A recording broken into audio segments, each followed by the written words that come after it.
साधारणपणे जेव्हा आपण शेतीचा विचार करतो ना, तेव्हा आपल्या डोळ्यांसमोर एकच ठराविक चित्र उभं राहतं. म्हणजे एक शेतकरी जो कोरड्या पडलेल्या जमिनीवर उभा आहे आणि आकाशाकडे डोळे लावून पावसाची वाट पाहत आहे. हो, पिढ्यानपिढ्या आपल्या मनात हेच चित्र कोरलं गेलं आहे. अगदी बरोबर. आपण नेहमी शेतीला निसर्गाच्या लहरीपणावर अवलंबून असणारा एक जुगार मानत आलो आहोत.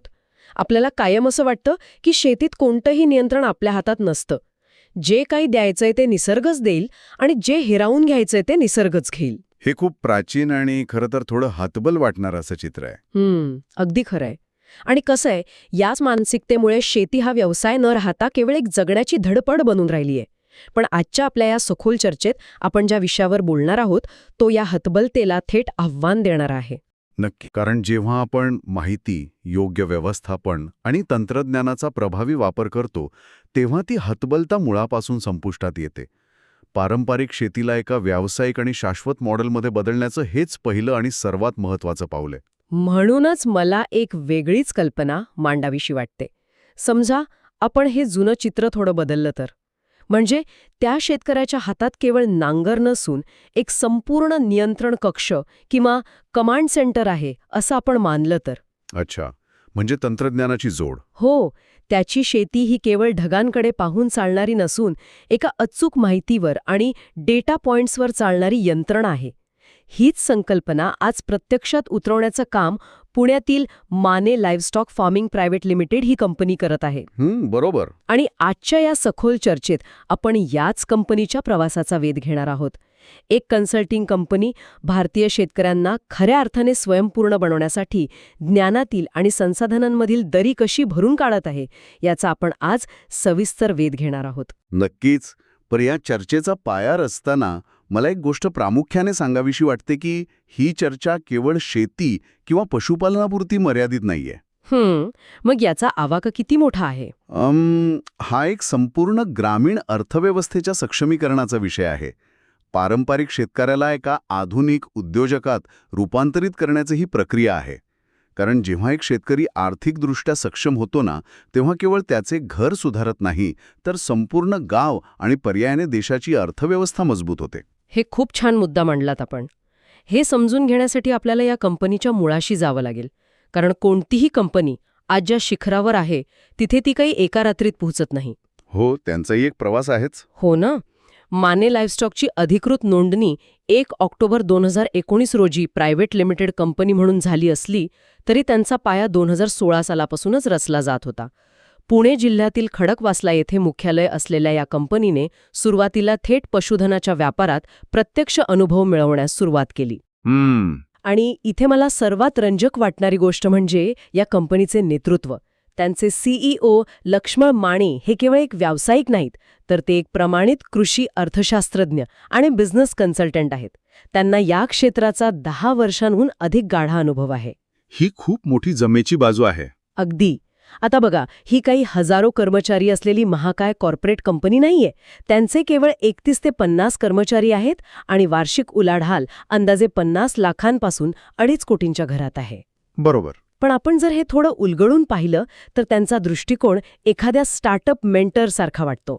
फरक एवढाच आहे की हा मेंटर वातानुकूलित ऑफिसेसमध्ये बसून सिलिकॉन व्हॅलीच्या तंत्रज्ञान कंपन्यांना सल्ला देण्याऐवजी थेट बांधावर जाऊन ग्रामीण शेतीसाठी आणि शेतकऱ्यांसाठी काम करत आहे. अगदी तसंच आहे हे.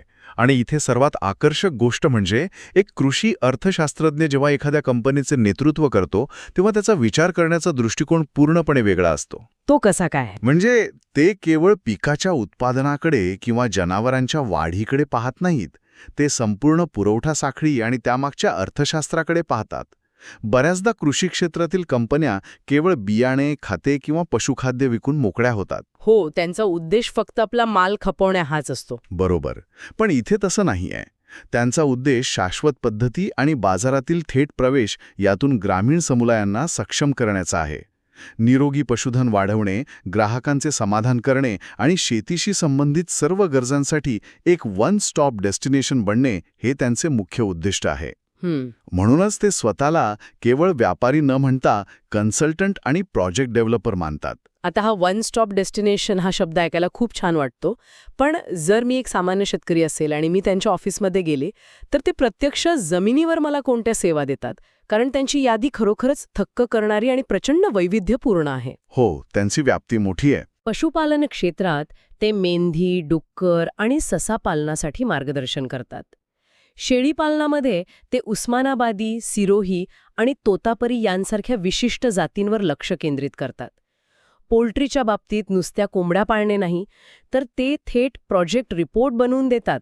आणि आधुनिक तंत्रज्ञानही देतात. हो, एग इन्क्युबेटर्ससारखी आधुनिक उपकरणे पुरवतात आणि चिकन शॉप फ्रँचायझीची संधीही देतात. याशिवाय मत्स्यपालनात ते आधुनिक बायोफ्लॉक सिस्टीम देतात आणि रोहू, कटला यांसारख्या माशांचे बीज देतात. आणि दुग्ध व्यवसायात गायींच्या प्रकल्पांसाठी सर्वंकष मार्गदर्शन करतात. हे सगळं ऐकून मला असं वाटतंय की हे एखाद्या वैविध्यपूर्ण म्युच्युअल फंड पोर्टफोलिओसारखे आहे, पण शेअर्सऐवजी इथे प्राणी आहेत. पण माझा एक प्रश्न आहे, एकाच वेळी एवढ्या वेगवेगळ्या प्रकारच्या प्राण्यांचे व्यवस्थापन करणे हे एका सामान्य शेतकऱ्यासाठी थोडं गोंधळात टाकणारं नाही का? जर आपण याला व्यापक चित्राशी जोडले तर म्युच्युअल फंडची उपमा इथे अगदी चपखल बसते.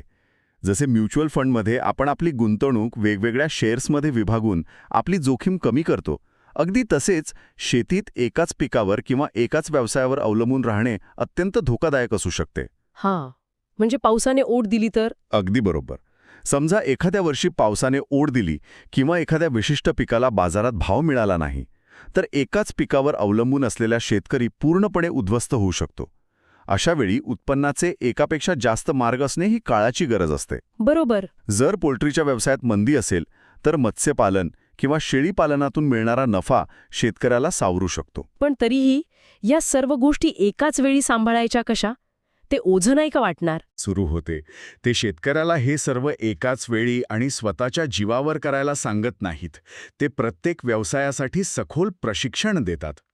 तुम्ही मगाशी शेळीपालनाचा उल्लेख केलात, त्यात ते उस्मानाबादी जातीवर भर देतात, कारण ही जात स्थानिक वातावरणाशी आणि दुष्काळी परिस्थितीशी जुळवून घेण्यास अत्यंत सक्षम असते. अच्छा, म्हणजे निवड ही तशीच केली जाते. होय. आणि मत्स्यपालनातील बायोफ्लॉक तंत्रज्ञान तर आणखीनच रंजक आहे. पारंपरिक मत्स्यपालनासाठी लागणारी मोठी तळी इथे लागत नाहीत. म्हणजे जागेची मोठी बचत होते तिथे. अगदी. छोट्या टाक्यांमध्ये मासे वाढवले जातात. यातील फ्लॉक म्हणजे असे उपयुक्त जीवाणू जे माशांची विष्ठा खातात आणि त्याचं रूपांतर पुन्हा माशांसाठी प्रथिनयुक्त खाद्यात करतात. बापरे, हे तर खूपच आधुनिक आहे. हो ना. यामुळे पाण्याची प्रचंड बचत होते, जागेची बचत होते आणि खाद्याचा खर्चही कमी होतो. हे तंत्रज्ञान शेतकऱ्यांना शिकवलं जाते. तसंच प्राण्यांच्या कल्याणावर विशेष लक्ष दिले जाते, जेणेकरून आजारपणाचं प्रमाण कमी राहील. या सर्व प्रशिक्षणामुळे शेतकरी गोंधळून न जाता प्रत्येक प्रकल्पाची सूत्रे आत्मविश्वासाने हातात घेतो. हे स्पष्टीकरण खूप महत्वाचं आहे, कारण बऱ्याचदा नवीन तंत्रज्ञान ऐकायला खूप भारी वाटतं, पण ते प्रत्यक्षात राबवणं कठीण असतं. अगदी खरंय. आता आपण व्यवसायाच्या सर्वात महत्वाच्या टप्प्याकडे वळूया, तो म्हणजे अर्थशास्त्र. इथेच ही माहिती खऱ्या अर्थाने रंजक बनते. कारण केवळ चांगल्या प्रतीचे प्राणी किंवा भरघोस पीक वाढवणं पुरेसे नसते. तो माल बाजारात योग्य दरात विकला जाणे आणि मुळात हा व्यवसाय सुरू करण्यासाठी लागणारे सुरुवातीचे भांडवल उभे करणे हा खरा कळीचा मुद्दा आहे. येथूनच शेतीचे रूपांतर एका फायदेशीर व्यवसायात होते. बरोबर. माझ्या माहितीप्रमाणे ही कंपनी शेतकऱ्यांना विशिष्ट प्रकल्पांसाठी 35% ते 50% सरकारी सबसिडी मिळवून देण्यास मदत करते. आता सरकारी कार्यालयांतून सबसिडी मिळवणं हे किती किचकट, वेळखाऊ आणि लाल फितीच्या कारभारात अडकणारं काम असतं हे आपण सर्वच जाणतो. हो, तो एक मोठा अडथळा असतो. पण माझा इथे एक थेट प्रश्न आहे. केवळ 50% सबसिडी मिळाल्याने एखादा व्यवसाय खरंच दीर्घकाळ फायदेशीर ठरतो का? की यामुळे फक्त व्यवसायात प्रवेश करण्याचा सुरुवातीचा अडथळा दूर होतो? हा प्रश्न व्यवसायाचे खरे मर्म उलगडून दाखवतो. बघा, सबसिडीमुळे नक्कीच व्यवसायातील सुरुवातीचे आर्थिक अडथळे दूर होतात. जो शेतकरी केवळ भांडवलाअभावी एखादा आधुनिक प्रकल्प सुरूच करू शकत नव्हता, त्याला यामुळे एक मोठी संधी मिळते. हे एका बंद घराचं प्रवेशद्वार उघडण्यासारखं आहे. परंतु खऱ्या अर्थाने शाश्वत आणि दीर्घकाळ टिकणारा नफा हा केवळ सबसिडीमधून येत नाही. तो नफा येतो कंपनीच्या पुरवठा साखळी सेवांमधून. म्हणजे नेमकं काय? ज्यामध्ये मार्केट रिसर्च, डिमांड अनालिसिस, म्हणजेच मागणीचं विश्लेषण आणि कृषी निर्यातीसाठीचे मार्गदर्शन यांचा समावेश आहे. अच्छा, म्हणजे माल पिकवण्याआधीच तो कुठे विकायचा याची आखणी करणं. अगदी बरोबर. समजा एखाद्या शेतकऱ्याने खूप मेहनत घेऊन अतिशय उत्तम प्रतीचे टोमॅटो पिकवले, पण जर त्यावेळी बाजारात टोमॅटोची प्रचंड आवक असेल आणि त्याला मागणीच नसेल, तर त्या उत्पादनाला भाव कसा मिळणार? तिथेच तो शेतकरी खचतो. खरंय. इथे डिमांड अनालिसिस कामी येते. बाजारात सध्या कशाला मागणी आहे, भविष्यात कोणत्या गोष्टीला चांगला भाव मिळू शकतो याचा अभ्यास कंपनी करते. आजच्या माहितीच्या जगात फक्त उत्पादन करणे पुरेसे नाहीये, उपलब्ध ज्ञानाचा वापर करणे आणि योग्य नियोजन करणे हे अधिक महत्त्वाचे आहे. हो, आणि निर्यातीचा मुद्दाही महत्वाचा आहे. नक्कीच. जेव्हा एखाद्या स्थानिक शेतकऱ्याला जागतिक स्तरावर आपला माल कसा निर्यात करायचा हे समजतो, तेव्हा त्याच्या व्यवसायाला खऱ्या अर्थाने एक व्यावसायिक आणि फायदेशीर स्वरूप प्राप्त होते. हे ऐकताना जाणवतं की शेती हा खरोखरच एक अत्यंत गुंतागुंतीचा पण तितकाच नियोजनबद्ध व्यवसाय होऊ शकतो.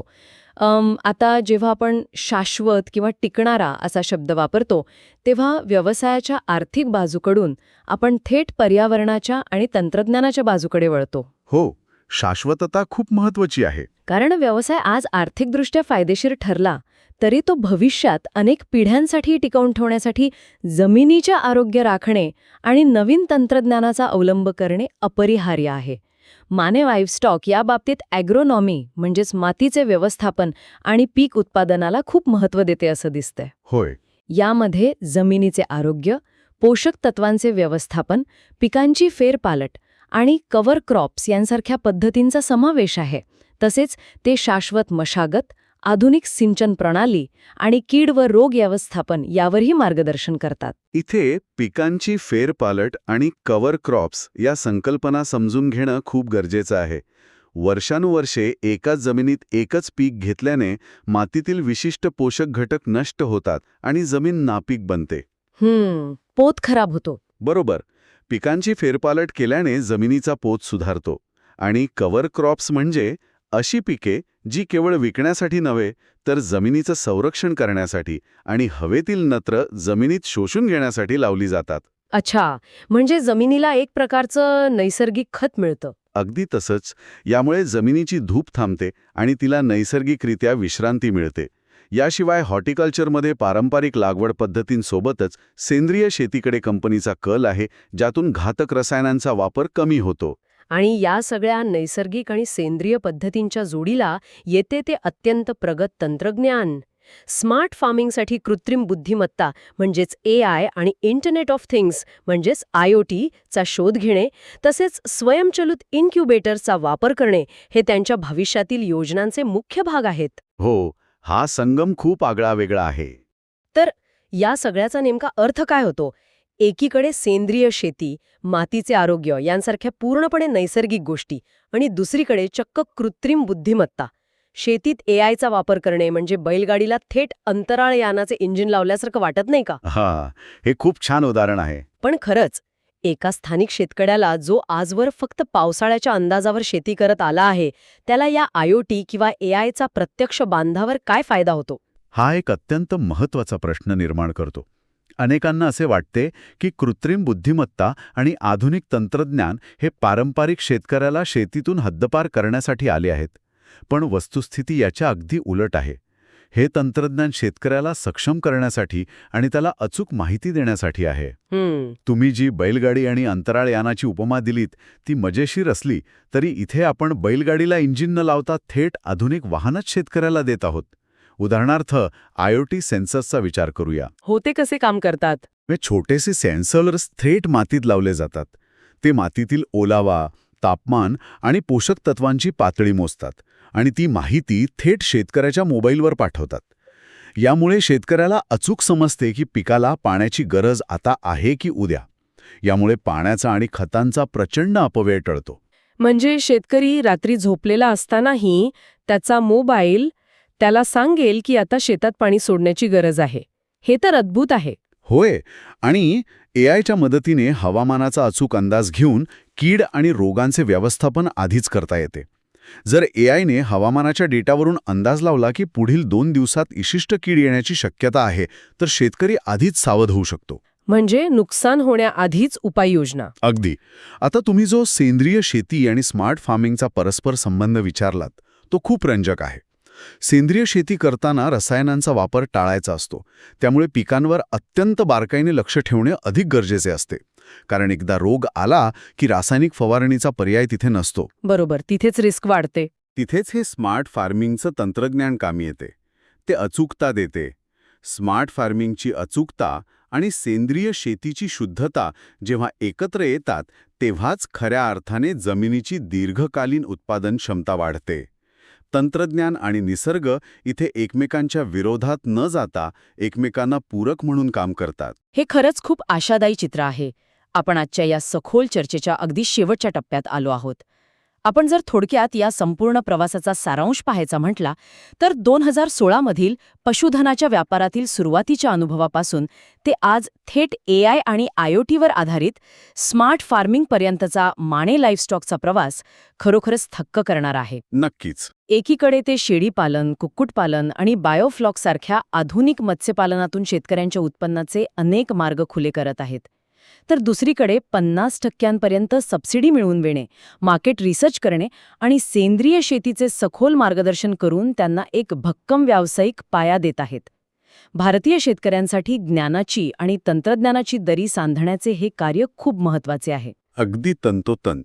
जेव्हा एखाद्या शेतकऱ्याला केवळ काय पिकवायचे हे न सांगता ते कसे पिकवायचे, त्यासाठी भांडवल कुठून आणायचे आणि सर्वात महत्त्वाचे म्हणजे ते कुठे विकायचे याचे संपूर्ण ज्ञान दिले जाते, तेव्हा एका अर्थव्यवस्थेची साखळी पूर्ण होते. माने लाईव्हस्टॉकच्या वन स्टॉप डेस्टिनेशन मॉडेलचे खरे यश याच सर्वसमावेशक आणि एकात्मिक दृष्टिकोनात दडलेले आहे. होय, हे सर्व ऐकल्यानंतर आणि समजून घेतल्यानंतर माझ्या मनात एका वेगळ्याच आणि विचार करायला लावणाऱ्या प्रश्नाने जन्म घेतला आहे. आपण सुरुवातीला जे चित्र पाहिलं होतं, तो शेतकरी जो हतबल होऊन आकाशाकडे डोळे लावून उभा होता, आणि मग आपण पाहिलं की त्याच्या हातात एक आधुनिक कमांड सेंटर आलं आहे. पण जर आपण भविष्यात आणखी थोडं डोकावून पाहिलं, समजा जर भविष्यात AI आणि IoT तंत्रज्ञानानं शेतीची पूर्णपणे जबाबदारीच आपल्या हातात घेतली, म्हणजे ऑटोमेशन. हो, म्हणजेच बायोफ्लॉक सिस्टीमचं नियंत्रण करणे, मातीतील पोषक तत्वांचं प्रमाण मोजून आपोआप खत सोडणे, सिंचनाचं नियोजन करणे आणि अगदी सबसिडीचे व निर्यातीचे आर्थिक गणितही सॉफ्टवेअरनेच सांभाळणे, हे सर्व जर पूर्णपणे स्वयंचलित झालं तर पुढच्या 10 वर्षात त्या पारंपरिक शेतकऱ्याची मूळ भूमिका नेमकी काय असेल? हा खूपच सखोल प्रश्न आहे. तो फक्त शेतात घाम गाळणारा एक कष्टकरी राहील की या सर्व तंत्रज्ञानाच्या आधारे स्वतःच्या शेतीचा एक डेटा ॲनालिस्ट बनेल? हा खरोखरच विचार करायला लावणारा मुद्दा आहे. होय, आणि ज्या वेगाने बदल होत आहेत ते पाहता हा विचार करणं गरजेचं आहे. नक्कीच. आणि हाच तो विचार आहे जो आपण आज इथे सर्वांसाठी सोडून जाणार आहोत.